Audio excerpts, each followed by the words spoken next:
Greetings, humans of the internet. Welcome once again to Bowtie Talks. I, of course, am your excellent host, Luke Johnson, coming to you, as always, from my undisclosed location in Midwest USA. And a little fun fact about me, I studied theater in college. That's right, I chose one of the most impractical majors, but it's not actually that impractical. I learned skills that will benefit me for the rest of my life. I was also an English minor, but we've already done American literature. And so, I thought that since last week's episode was about music, I thought I would continue in the American art form and discuss the history of American theater. Because once again, it's my show, I get to say what I talk about.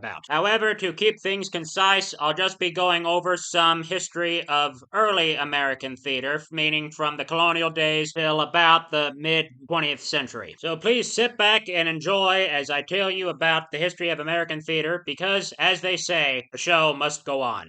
Now, I'm sure that cave people on this continent did probably have their own form of theater, and I can imagine two cavemen, let's call them Thug and Blort, had a great hunt and would come back and tell their people about this great hunt they had, and they in turn would reenact it by one of them dressing up in a fursuit, staging the hunt. Theater had a relatively rocky start during the early years of this country. During the early years of the colonies, many colonies were led by religions who disagreed with the moral implications that would arise from performance art. I could just imagine a bunch of church elders saying, "What? People are pretending to be people they aren't? Preposterous. We must put a stop to this immediately." Yes, acting was not seen as a very noble profession, and actresses were seen to be around the same level as prostitutes.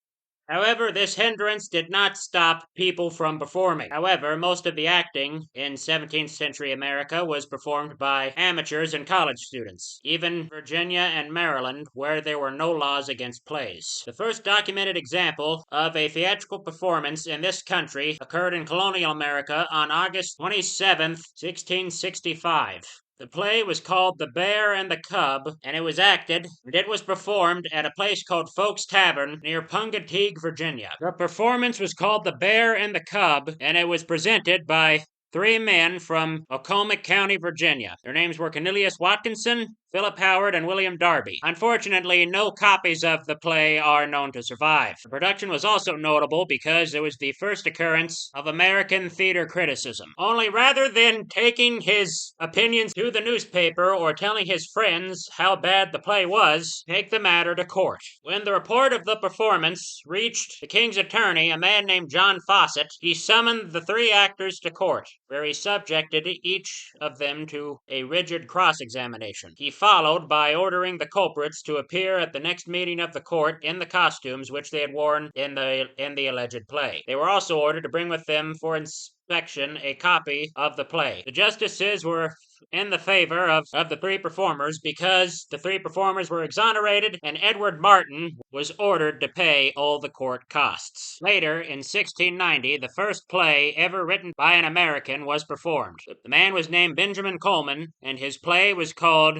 Gustavus Vassus, and it was performed by Harvard students, as Coleman himself at that time was a student of Harvard University. And there might be a reason for this because, as stated before, theater was highly frowned upon. And this was amplified when tensions began to grow between the colonies and Great Britain. It was so bad that after one performance during the early 1700s, a riot ensued after the crowd found out that one actor was a British soldier. And in the colonies of Massachusetts and Pennsylvania, laws were passed that forbade the production and performance of plays. And before the Declaration of Independence was penned, the First Continental Congress passed the Articles of Association, which was written in response to the British Intolerable Acts. The articles, in part, called for a discountenance and discourage of every species of extravagance and dissipation, especially exhibitions of shows, plays, and other expensive diversions. And as stated before, religion had a hand in why theater took so long to catch on in this country. Puritans and Quakers believed that theater could be a great danger to the immortal soul, and it opposed God. George Fox, the founder of the Quaker faith, went as far as to say that he believed music and the stage, and I quote, earthened the pure life and stirred up people's vanity. And the Quakers are just against anything and everything enjoyable, aren't they?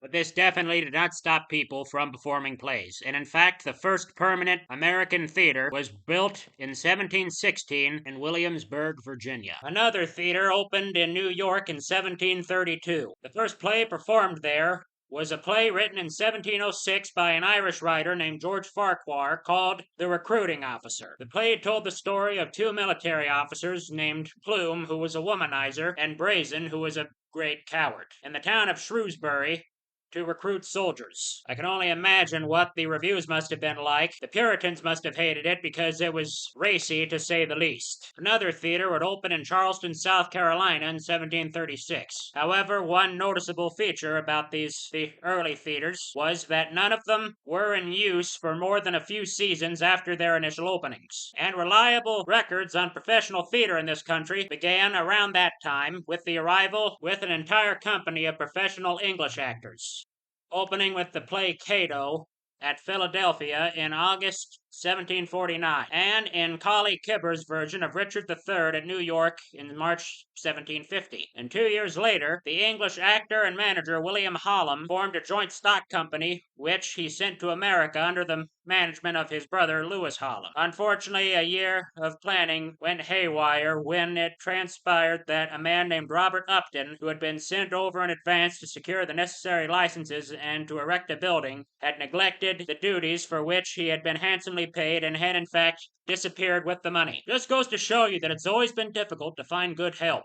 However, this early theater company was eventually forced to leave the colonies when the Revolution broke out. And during the war years, all professional theater was suspended as most of the theaters were taken over by the British military and used to prevent shows for high-ranking officers. However, after the war, the new American government, led by George Washington, brought a new unity to the colonies and a considerable relaxing of most of the laws and restrictions around theater, many of which were repealed.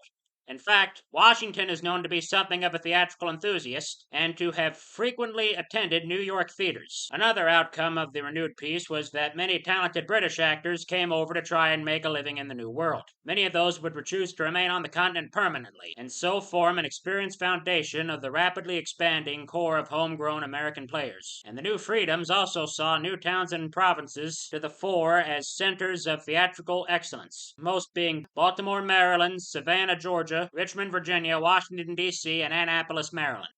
During the early years of this country's history as an independent republic, the most popular plays in American theaters were Shakespearean tragedies, restoration comedies, and farces, particularly those involving political satire. The first real all-American quote-unquote play, which is to say one written by an American playwright on an American subject, was called The Contrast by Royal Taylor. It was produced by the Old American Company at the John Street Theater in New York in 1787. This would later give way to many, many other American plays and playwrights. As the 18th century came to a close and made way for the 19th century, New York finally shrugged off Philadelphia as the undisputed center for theatrical excellence, as the city's unparalleled growth produced the enormous rivalry between the growing number of theatrical companies operating within the cities. Theaters built in New York in this period included the Anthony Street Theater, the Chatham Garden, the Lafayette, the Bowery, the Opera House, which became the National Theater in 1836, the Franklin Theater, and the Broadway Theater, the first to use that name. And when the Civil War broke out in 1861, it brought a temporary depression to the theater.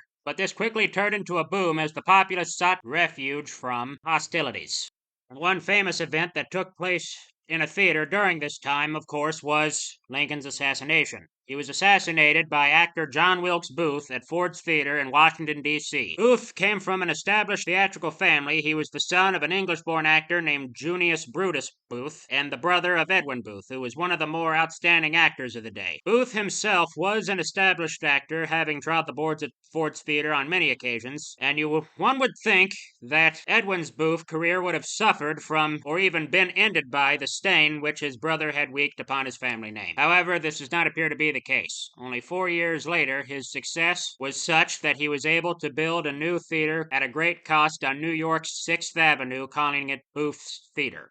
And during the latter half of the 19th century, steamships made transatlantic travel much more easy, for the rich people at least, and European shows easily traveled to the American stages. And during this time, around the 1890s, a new form of entertainment became popular: vaudeville. Performances included everything from trained animals to one-act plays and magicians, and many well-known celebrities of the era got their start on the vaudeville stage. Bob Hope, George Burns, Judy Garland got their start in vaudeville acts, going from one theater to another.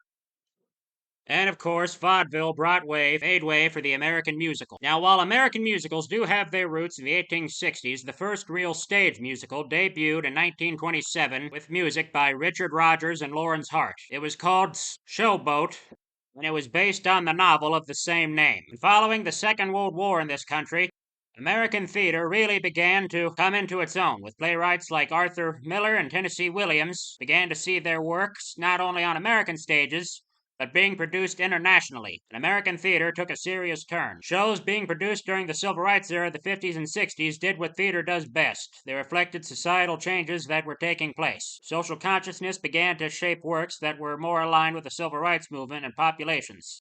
One thing that has always fascinated me is that in a country that has went through major periods of transformation in its relatively short existence, we are actually relatively young as countries come. The United States of America is not an old country. American theater has remained a relatively popular form of expression due to its ability to adjust to change. It's an industry that adjusts to the social settings it finds itself within. What have we learned today, people? I think we've learned that there's a relative constant in this country and that it's always changing. This country has produced many playwrights and storytellers, all from different backgrounds. It's part of what makes this country great. Because, as William Shakespeare himself said, the play's the thing. And with that, I say goodbye and God bless.